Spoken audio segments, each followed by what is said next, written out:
नमस्कार भाई और बहनों, कैसे हैं आप सब। परवरिश विद प्रभा सिंह चैनल में आप सबका बहुत बहुत स्वागत है। बहुत ज्यादा ठंड पड़ रही है, शीतलहर तो कड़ाके की है और इस शीतलहर में बहुत जगहों के आंगनबाड़ी केंद्र बच्चों की छुट्टियां कर दी गई हैं क्योंकि शीतलहर भी काफी है, तो ऐसे में छुट्टियां होना तो बनता ही था।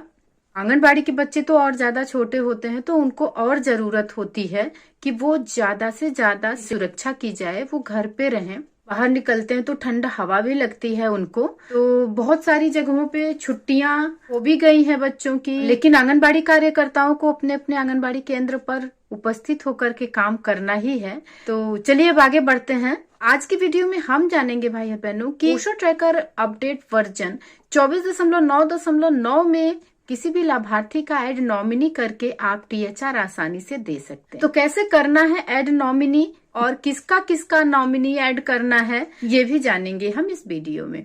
आइए स्टार्ट करते हैं।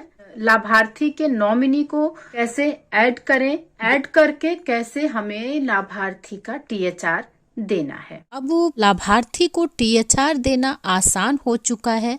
लाभार्थी के लिए बहुत बड़ी सुविधा आ चुकी है और आंगनबाड़ी कार्यकर्ता के लिए भी, क्योंकि भाई और बहनों जो लाभार्थी आपके आंगनबाड़ी केंद्र पर नहीं आ पाते थे राशन, तो उनको भी देना होता था और बिना एफआरएस के राशन देना नहीं होता है।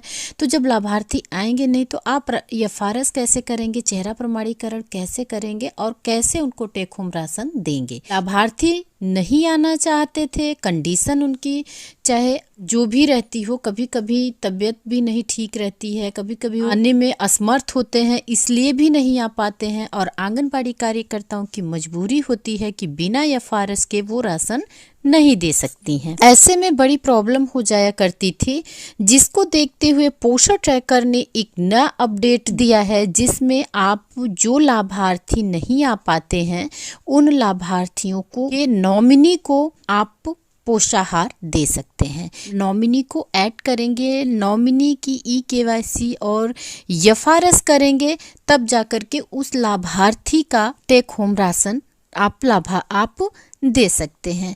और आपको बता दूं भाई और बहनों कि ये फीचर केवल गर्भवती और धात्री के लिए आया है, क्योंकि कंडीशन में उन्हीं की दिक्कत होती है। गर्भवती धात्री ही आंगनबाड़ी सेंटर पर नहीं आ पाती हैं। ऐसा नहीं है कि हमेशा नहीं आ पाती हैं, कुछ समय तक, जैसे मान लीजिए कि गर्भवती का 8वां-9वां महीना चल रहा है, वो नहीं आ पा रही हैं, डिलीवरी हो जाती है, तब कुछ दिनों तक वो आंगनबाड़ी केंद्र पर नहीं आ पाती हैं। तो ऐसे में उनका एफआरएस कैसे हो, इसीलिए ये फीचर आया हुआ है। ऐसे में जो लाभार्थी हैं उनके परिजन को, जो भी उनके रिलेटिव्स हैं, वो राशन लेने के लिए आएंगे आपके आंगनबाड़ी केंद्र पर, आप उनका ई-केवाईसी और एफआरएस करके उनको राशन वितरित कर सकती हैं। तो है ना बहुत ही अच्छी अपडेट, क्योंकि अब हमारी समस्या भी खत्म हो जाएगी, चिक चिक नहीं करनी पड़ेगी लाभार्थी को बुलाने के लिए। लाभार्थी की अलग मजबूरी होती है कुछ कंडीशन में, और आंगनबाड़ी कार्यकर्ता की भी कुछ मजबूरी होती है कि उन्हें लाभार्थी को बुलाना ही पड़ता था। तो ये समस्या खत्म हो गई है, अब हम दे पाएंगे सभी लाभार्थियों को राशन। तो आइए देखते हैं कि हम कैसे इन लाभार्थियों के नॉमिनी को ऐड करेंगे। सबसे पहले हमेशा की तरह किसी भी काम को पोषण ट्रैकर में करने के लिए तो पोषण ट्रैकर को ओपन करना ही होता है। तो हम सबसे पहले पोषण ट्रैकर को ओपन करेंगे, लॉगिन कर लेते हैं और चलते हैं लाभार्थी के सेक्शन में। गर्भवती और धात्री, इन्हीं दो के लिए ये फीचर आया हुआ है। तो गर्भवती में हमारे पास ऐसा कोई नहीं था जिसमें नॉमिनी जोड़ा जाए और उनको राशन दिया जाए, तो हमने लैक्टेटिंग मदर में ऐड किया है। उनका हम प्रोफाइल ओपन करते हैं और आप देखेंगे कि यहाँ सबसे नीचे ऐड नॉमिनी फॉर टीएचआर लिखा हुआ है। यहाँ पर क्लिक करेंगे तो ये पेज ओपन हो जाएगा भाई और बहनों। यहाँ पर लाभार्थी का नाम लिख करके आ गया है कि किस लाभार्थी में आपको ऐड नॉमिनी करना है। और सबसे बड़ी समस्या है कि नेटवर्क डाउन होता है या क्या होता है, पोस्टर ट्रैकर बीच में ही लॉग आउट हो जाता है अपने आप। ये समस्या बनी हुई है, ये मैंने 1-2 वीडियो में भी आप लोगों को बताया था भाई और बहनों। और हाँ, ये समस्या किसके साथ बनी हुई है मुझे कमेंट बॉक्स में ज़रूर बताइएगा, मुझे भी पता चले कि ये समस्या सिर्फ मेरे साथ है या आप लोगों के साथ भी है। आप लोगों के साथ है तो कॉमन सी बात है, अगर मेरे साथ ही है तब तो मुझे भी कुछ करना ही पड़ेगा इसका और क्योंकि ये बीच में ऐसे अटक जाता है, फिर से लॉगिन करना पड़ता है, तो बड़ी दिक्कत हो जाती है।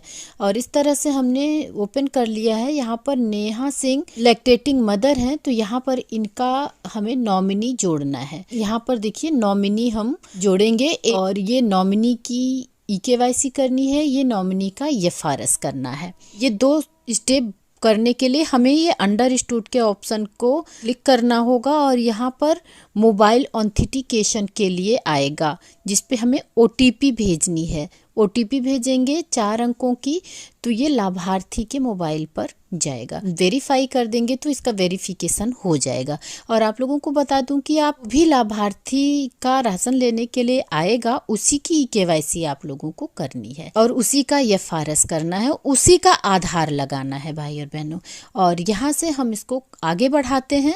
आगे बढ़ाने पर देखिए यहाँ पर आधार नंबर मांग रहा है, तो हम यहाँ पर कि जो लाभार्थी का राशन लेने के लिए आया है उसका आधार नंबर लगा देंगे। और नीचे रिलेशनशिप विद बेनिफिशियरी, लाभार्थी के साथ क्या संबंध है, यहाँ पर ये पूरी लिस्ट आ जाती है। तो यहाँ पर लाभार्थी के जितने भी रिलेटिव्स हैं उनकी लिस्ट आ जाती है।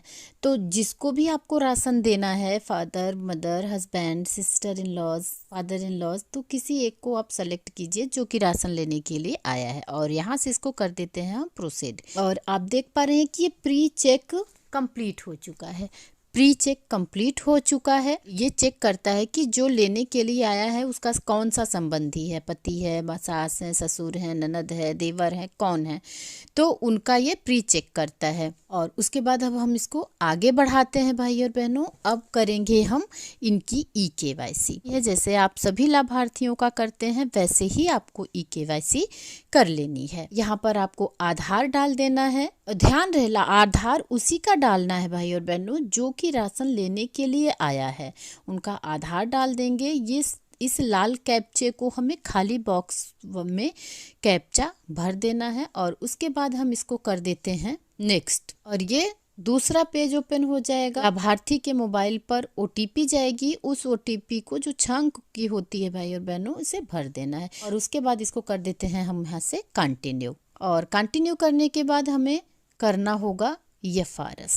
इसको डिनाई कर देते हैं और ये डिजी लॉकर का आता है, अपने आप चला जाता है। इसमें आप लोगों को कुछ करना नहीं होता है, बस 2-3 सेकेंड का वेट करना होता है। और EKYC कंप्लीटेड सक्सेसफुली हो चुका है। अब FRS के लिए हमें आगे बढ़ना होगा। यहाँ से यहाँ पर नॉमिनी का आधार शो कर रहा है, उनकी फोटो भी लगी हुई है। उसके बाद हम फोटो कैप्चर करने के लिए आगे बढ़ेंगे और यहाँ से करेंगे इनका FRS करने के लिए फोटो करेंगे कैप्चर। क्लिक करते ही कैमरा ओपन हो जाता है। कैमरा कहीं दिखता नहीं है, बस इसको हम क्लिक करते हैं कैप्चर फोटो, तो अपने आप कैमरा आ जाता है भाई और बहनों। लाभार्थी के नॉमिनी का हम यहाँ से फेस कैप्चर कर लेंगे और इसको कर लेंगे हम वेरीफाई। अब आप देख पा रहे हैं कि प्रोफाइल में जाने पर कि कितनी आसानी से फेस कैप्चर हो जा रहा है। फेस कैप्चर के बाद हमें लाभार्थी का THR दे देना है भाई और बहनों। तो इस तरह से आप लोग भी लाभार्थी अगर जो आपके आंगनबाड़ी केंद्र पर नहीं आ सकते हैं, उनके नॉमिनी को ऐड कीजिए और उनको THR वितरित कर दीजिए। अब बहुत ही आसानी हो चुकी है। अब न तो आंगनबाड़ी कार्यकर्ता बहनों को चिक चिक करनी पड़ेगी, न तो लाभार्थी को राशन लेने के लिए चिक चिक करनी पड़ेगी। और ध्यान रखिएगा सभी लोगों में ये फीचर नहीं आया है, ये फीचर सिर्फ गर्भवती और धात्री में आया है। 0 से लेकर 6 वर्ष तक के बच्चों को जो आप राशन देते हैं उनमें नॉमिनी जैसा कोई फीचर नहीं आया है। लाभार्थी के नॉमिनी का EKYC FRS कंप्लीट हो चुका है। अब देखिए नॉमिनी का नाम शो कर रहा है और इनका फेस कैप्चर भी हो चुका है। अब इसको हम डन पर सेलेक्ट करके देखते हैं कि जिसका हमने नॉमिनी ऐड किया है उसमें नॉमिनी शो कर रहा है या नहीं। आगे बढ़ेंगे तभी तो हम जान पाएंगे। तो आप यहाँ पर देख रहे हैं, यहाँ पर लाभार्थी जो नेहा सिंह है उनके नॉमिनी शो कर रहे हैं। तो इस तरह से भाई और बहनों आप लोग भी जो भी लाभार्थी आपके आंगनबाड़ी केंद्र पर नहीं आ पा रहे हैं, मतलब जिनका मेडिकल इश्यू है या जो कोई कंडीशन है, बच्चा हुआ है या नहीं आ पा रही है, 8वां-9वां महीना चल रहा है गर्भवती, तो ऐसे लोगों का नॉमिनी ऐड करके आप राशन उनके परिवारजन को दे सकते हैं, जिससे कि आंगनबाड़ी कार्यकर्ता और लाभार्थी दोनों जन की चिक चिक खत्म हो जाएगी। क्योंकि आंगनबाड़ी कार्यकर्ता की मजबूरी होती है कि बिना एफआरएस के वो राशन नहीं दे सकती हैं, और जो लाभार्थी होते हैं उनको लगता है कि जब हमारा लाभार्थी नहीं आ रहा है, हमारे परिवारजन को राशन चाहिए। ये सब दिक्कतें अब खत्म हो चुकी हैं भाई और बहनों। उम्मीद करती हूँ कि वीडियो की जानकारी आप लोगों को बहुत ही यूजफुल लगी होगी। और हाँ भाई और बहनों, अगर आप इस चैनल पर नए हैं तो परवरिश विद प्रभा सिंह चैनल से जुड़े रहने के लिए चैनल को सब्सक्राइब जरूर कर लीजिए, और वीडियो अच्छी लगी हो तो एक लाइक जरूर दीजिएगा। फिर मिलते हैं अगले वीडियो में। नमस्कार भाई और बहनों।